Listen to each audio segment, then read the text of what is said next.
দোস্তি দোস্তি দোস্তি দেখবে নাকি দোস্তের সঙ্গে কুস্তি।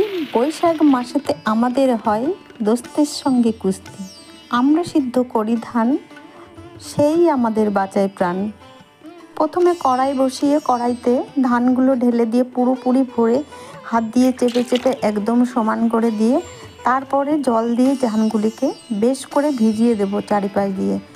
এবার মাপ মতন জল নিয়েছি বালতিতে, বেশ 45 কিলো ধানে জল নিয়েছি আমি 10 লিটার থেকে 11 লিটার জল। এইবার এই 11 লিটার জল দিয়ে এইভাবে হাত দিয়ে চেপে চেপে ধানগুলোকে সমান করে দিয়ে কাঠির সাহায্যে ছিদ্র করে দেব। ছিদ্র করে দিলে কি হবে, ছিদ্র থেকে তলা থেকে বাষ্পটা অতি সহজে উপরেই ভেসে উঠবে, তাহলে তাড়াতাড়ি ধানটা সিদ্ধ হয়ে আসবে। ধান ভেজানোর জন্য এখানে গর্ত করে নিয়েছি। প্রথমে হালকা পুরনো কাগজ পেতে নিয়েছি, তারপরে নতুন কাগজ পেতে তার উপরে নেট পেতে নিয়েছি। যেহেতু যখন নেটটা পেতে দেওয়া হবে ধানটা তোলার সময় আর দেরি হবে না, সহজেই নেটটা ধরে উঁচু করলেই ধান উঠে যাবে আমার। প্রথমে বেশি ধানটা গামলা দিয়ে তুলে নেব, তারপরে সেকে তুলে নিলে সহজেই হয়ে যাবে। আমি এবার এইভাবে গামলা বসিয়ে দিই। গামলা বসিয়ে দিলে ভাপটা সহজে উপরে বেরিয়ে যেতে পারে না, ধানের মধ্যে আবার বসে যায়, তাহলে ধানটা তাড়াতাড়ি ভাপিয়ে যায়। এইভাবে কড়াইতে ধান সিদ্ধ করলে একটু সময় বেশি লাগে, আমার 20 মিনিট টাইম লাগে জাল দিতে। দেখো সমস্ত জায়গা থেকে ভাপ উঠে গেছে, ধান ভাপানো হয়ে গেছে।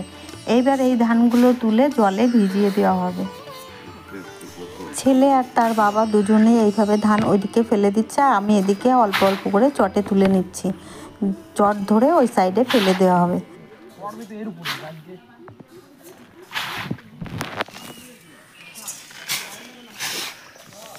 দেখেছো এমন পরিমাণে জল দেবে যে ধান তোলা শেষ, জলে পরিমাণ মতন একদম থাকবে।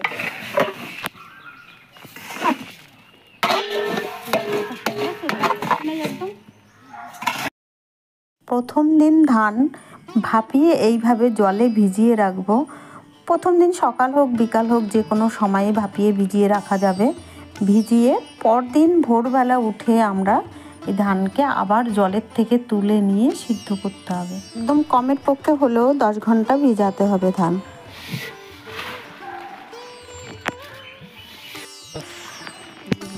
রাত 2:36 বাজে। এখন উনুন পরিষ্কার করে ধান তুলে দিয়ে সিদ্ধ বসানো হবে।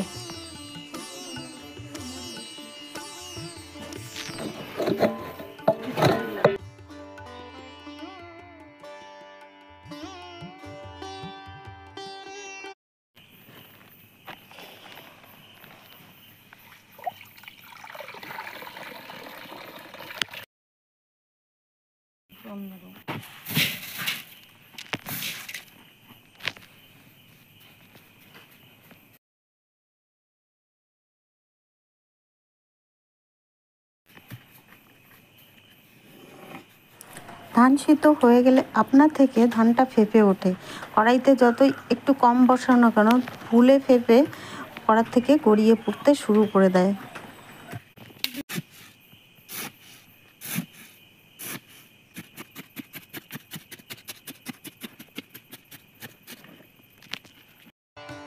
এদিকে ধান সিদ্ধতে বসিয়ে দিয়ে ওর বাবা জাল দিচ্ছে, সেখানে আর সবাই আমরা ওদিকে চলে গেছি নেট পাতানোর জন্য। যেহেতু ধান সিদ্ধ হয়ে গেলেই ঢালার মেলে দেওয়ার জন্য জায়গা রেডি করে রাখতে হবে।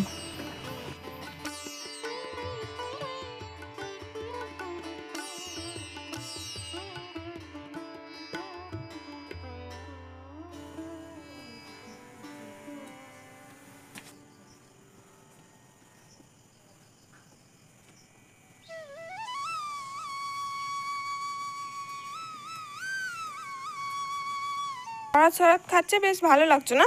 নামো, চলো চলো চলো চলো, নেটের উপর চলো, নেটের উপর থেকে নামো, এটা তোমার বসার জায়গা নয়।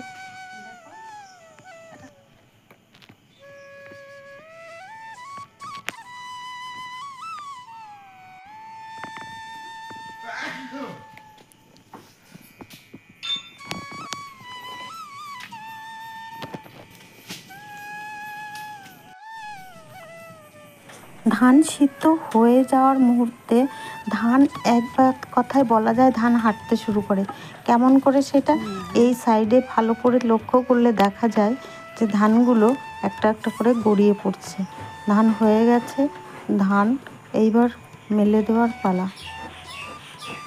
ধান এমন করে মেলে দেয় ওর বাবা, বেশি টানা হেঁচড়া আর করা লাগে না। উনি চটে করে এইভাবে বেশ পাতিয়ে পাতিয়ে পরস্পর করে মেলে দেয়, যাতে হালকা একটু নাড়া দিলেই ধানটা সমান হয়ে আসে।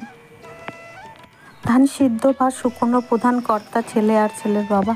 আমি শুধু দেখাশোনার জন্য পাশে থাকতে হয়, কারণ আমি পেরে উঠি না। নাড়ার সময় আমাকে কাছে থাকতে হয়, নাড়াটা সবাই ভালো বোঝে না। সিদ্ধ সিদ্ধ বা প্রথমে নামানো এইসবগুলো ওর ছেলে আর ওর বাবা করে দেয় আমাকে।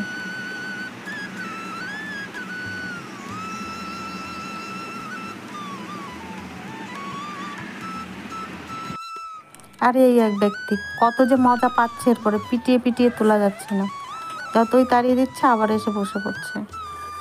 ধান যদি বাড়িতে মেলা হয় নাড়তে সুবিধা হয়, যেহেতু বাড়িতে মেললে একটু বিশ্রামও করা যায়, এটা ওটা কাজও করা যায়। আর যদি মাঠে নিয়ে যাওয়া হয় তাহলে অন্য কোনো কাজ আর কিছু করা হয় না। শেষ পর্যন্ত মাঠে নিতেই হলো। আকাশ